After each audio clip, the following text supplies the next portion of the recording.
नमस्कार, स्वागत है आपका RNI न्यूज में। मैं हूं आपके साथ ईशा नेगी। रामनगरी अयोध्या में आज भव्य दीपोत्सव का आयोजन होने जा रहा है, जहां रामायण के 11 प्रसंगों पर आधारित झांकियां निकलेंगी। ये झांकी साकेत महाविद्यालय से निकलकर रामकथा पार्क तक जाएंगी। वहीं इस भव्य आयोजन का साक्षी बनने खुद सीएम योगी आदित्यनाथ आज अयोध्या में मौजूद रहेंगे। सीएम योगी दोपहर करीब 3:30 बजे अयोध्या में रामलला के दर्शन करेंगे और इसी दौरान सीएम रामलला के सामने दीपक जलाकर दीपोत्सव का शुभारंभ करेंगे। यहां से सीएम योगी 4 बजे राम कथा पार्क पहुंचेंगे। वह राम कथा पार्क में भगवान राम और माता सीता की स्वागत करेंगे। इसके बाद भगवान राम का राज्याभिषेक होगा। शाम करीब 5 बजे मुख्यमंत्री योगी आदित्यनाथ और उत्तर प्रदेश की राज्यपाल आनंदीबेन पटेल सरयू तट पर पहुंचेंगे और आरती में शामिल होंगे। वहीं सरयू आरती के बाद राम की पैड़ी पर मुख्यमंत्री योगी आदित्यनाथ दीपक प्रज्वलित करेंगे। बता दें कि शुक्रवार को अयोध्या में विश्व रिकॉर्ड स्थापित करने के लिए 5,51,000 दीपक जलाए गए थे।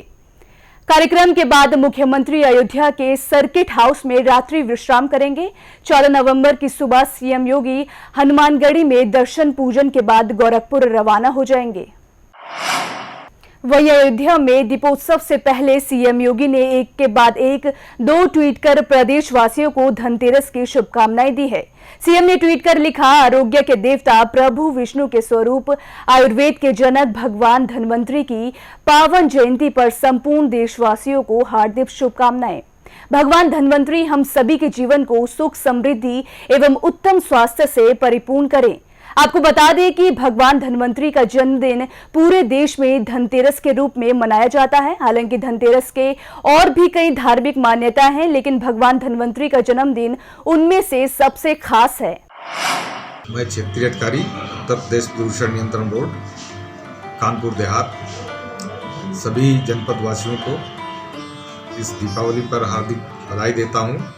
मैं सर्वप्रथम अपने ग्राम वासियों को, डेरापुर के क्षेत्र के लोगों को, जहां के महामहिम राष्ट्रपति जी रहने वाले जिस तहसील के, तहसील और कानपुर देहात के समस्त जनमानस को और उत्तर प्रदेश के जनमानस को और देश के जनमानस को दीपावली की हार्दिक शुभकामनाएं देता हूं।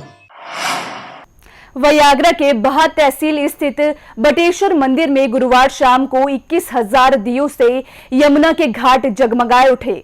पिछले वर्ष की तरह इस वर्ष भी यमुना के घाटों पर दीपोत्सव और दीपदान का आयोजन किया गया। बता दें कि अयोध्या के तर्ज पर किया गया आयोजन बेहद ही भव्य और शानदार रहा।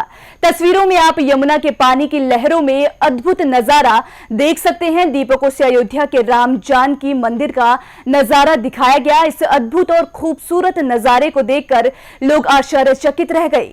इसके अलावा मंदिर परिसरों के पास क्षेत्र की बेटियों द्वारा बनाई गई रंगोली प्रकृति की खूबसूरत तस्वीर दिख रही थी।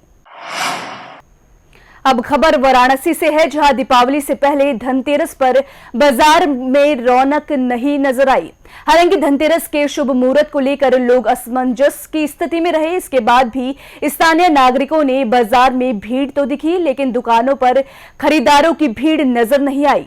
लंबे समय से कोरोना संक्रमण और लॉकडाउन के कारण बाजार को पटरी पर लाने के लिए सरकार ने सभी तरह के दुकानदारों को खोल दिए जाने की आज्ञा दी है, लेकिन धनतेरस में जहां ग्राहकों की भीड़ लगी रहती थी, लेकिन इस बार सन्नाटा पसरा रहा, जिसका जायजा लिया संवाददाता मदन मोहन शर्मा ने।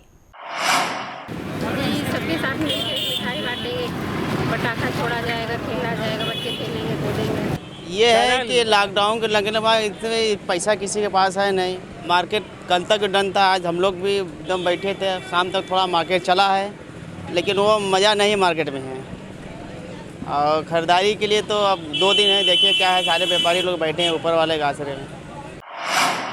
अक्सर आपने देखा होगा कि कई लोग सरकार या पुलिस प्रशासन से अपनी मांग मनवाने के लिए पानी की टंकी पर चढ़कर आत्महत्या की धमकी देते हैं, लेकिन अब उत्तर प्रदेश में ऐसा कर पाना शायद संभव नहीं होगा। दरअसल यूपी सरकार ने ऐसी घटनाओं पर नकेल कसने के इरादे से एक फैसला लिया है, जिसके तहत सरकार प्रदेश के सभी पानी की टंकियों की सीढ़ियों पर ताला लगाएगी। वहीं जिन जगहों पर सीढ़ियां अनुपयोगी हैं उन्हें हटाया जाएगा। इस संबंध में मुख्य सचिव राजेंद्र कुमार तिवारी ने सभी डीएम का पत्र लिखकर निर्देश जारी किया है। साथ ही उन्होंने कार्रवाई को लेकर रिपोर्ट भी तलब किए हैं। आपको बता दें कि सरकार का यह फैसला ऐसे वक्त में आया है जब हाल ही में अपनी मांगों को लेकर प्रयागराज का एक वकील पूरे परिवार के साथ पानी की टंकी पर चढ़ गया। यह परिवार करीब 60 घंटे तक पानी की टंकी पर चढ़ा रहा, जिसे नीचे उतारने तक प्रशासन और पुलिस को काफी मशक्कत करनी पड़ी थी। और अब खबर कोरोना काल में यूपी के किसानों को मिली बड़ी राहत की है। किसानों के लिए ये राहत भरी खबर हाईकोर्ट से आई। ये एक याचिका पर सुनवाई करते हुए इलाहाबाद हाईकोर्ट ने मुख्यमंत्री किसान एवं सर्वहित बीमा योजना में दावा करने की मियाद 3 महीने से बढ़ाकर 3 साल किए जाने का आदेश दिया है। कोर्ट ने बीमा कंपनी को 3 साल के भीतर दाखिल बीमा दावों पर विचार करने का निर्देश दिया है। आपको बता दें कि इससे पहले दावा दाखिल करने के लिए अधिकतम 3 महीने का समय निर्धारित किया गया था, लेकिन हाईकोर्ट ने दावा दाखिल करने की अधिकतम 3 माह की मियाद को मनमाना और कानून के खिलाफ मानते हुए बीमा कंपनियों को 3 साल तक के दावों पर भी विचार करने के निर्देश दिए हैं। वहीं देश भर में बढ़ते प्रदूषण से लोगों का जीवन संकट में दिख रहा है। प्रदूषण के खतरनाक होते स्तर में किसानों द्वारा पराली जलाने की समस्या भी बढ़ी है। इसी खतरे से पार पाने के लिए एनजीटी और सुप्रीम कोर्ट ने पराली जलाने को लेकर सख्त आदेश दिए हैं। वहीं अलग अलग राज्यों की सरकारों ने भी इस बवाल आदेश जारी किया, लेकिन इसके बाद भी पराली जलाने का सिलसिला जारी रहा। खासतौर पर अगर यूपी की बात करें तो पराली जलाने में मथुरा पहले नंबर पर है, जहां पराली जलाने के 137 मामले सामने आए हैं। वहीं दूसरा स्थान रामपुर का है, जहां अभी तक पराली जलाने के 131 मामले सामने आए हैं। सैटेलाइट रिपोर्ट के ये आंकड़े मिलने के बाद डीएम ने सभी एसडीएम, तहसीलदार और थाना प्रभारियों के साथ उप निदेशक कृषि को भी कारण बताओ नोटिस जारी किया है।